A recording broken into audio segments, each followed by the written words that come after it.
வீரத்துறவி என போற்றப்படுகின்ற சுவாமி விவேகானந்தரின் 150வது ஆண்டு விழாவை முன்னிட்டு கொழும்பில் இன்று பிரம்மாண்ட மாநாடு நடைபெறவுள்ளது. மாநாடு நடைபெறவுள்ள நாரஹன்பட்டி சாலிகா மைதானத்தில் இலங்கையில் உள்ள இந்து அமைப்புகளுக்கான காட்சிக்கூடங்களும் அமைக்கப்பட்டுள்ளன.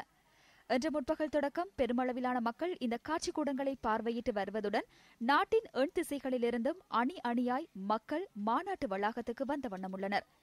இந்த சமுதாய மாநாட்டை முன்னிட்டு முன்னெடுக்கப்படுகின்ற ஊர்வலம் ஏற்கனவே வெள்ளவத்தை மயூராபதி அருள்மிகு ஸ்ரீ பத்ரகாளி அம்பாள் ஆலயத்திலிருந்து ஆரம்பமாகியுள்ளது.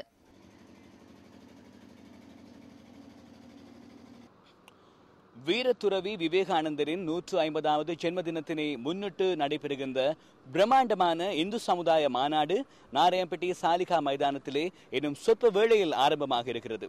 இந்த நிகழ்வினுடைய முத்தாய்ப்பாக மயூரபதி பத்ரகாளி அம்மன் ஆலயத்திற்கு முன்பாக இருக்கின்ற ஊர்வலம் நாராயணப்பட்டி சாலிகா மைதானத்தை நோக்கி வந்து கொண்டு இருக்கிறது. அது வந்து சேர்ந்ததை அடுத்து இந்த பிரம்மாண்டமான நிகழ்வு ஆரம்பமாக இருக்கிறது. நாட்டினுடைய பல்வேறு பகுதிகளிலும் இருக்கக்கூடிய இந்து பெருமக்கள் பெருந்திரளாக இந்த நிகழ்விலே கலந்து கொள்கிறார்கள். இந்து ஸ்வயம் சேவா சங்கத்தினர் இந்த நிகழ்வினை ஏற்பாடு செய்திருக்கிறார்கள். இது தொடர்பான விரிவான தகவல்களை உங்களுக்கு வழங்குவதற்கு நாங்கள் தயாராக இருக்கிறோம். இன்றைய தினத்தின் முக்கிய அம்சமாக இந்து எழுச்சி கீதங்கள் என்கின்ற ஒரு இருவட்டும் கூட வெளியிட இருக்கிறது. அது மாத்திரமல்லாமல் இந்தியாவிலே இருந்து வருகை தந்திருக்கக்கூடிய ஆன்மீகவாதிகளினுடைய சிறப்புரையும் இன்றைய நிகழ்ச்சியினுடைய முக்கிய விடயமாக அமைய இருக்கிறது என்பதையும் நாங்கள் நினைவுபடுத்த விரும்புகிறோம். அது மாத்திரமல்லாமல் அறநெறி பாடசாலை மாணவர்களுடைய கலை நிகழ்ச்சிகளும் இங்கு நடைபெற இருக்கிறது.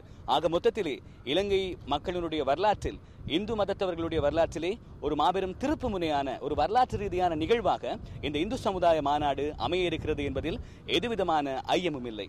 நியூஸ் செய்திகளுக்காக நாராயணப்பட்டி சாலிகா மைதானத்தில் இருந்து ராஜேந்திரன் கோகுல்நாத்.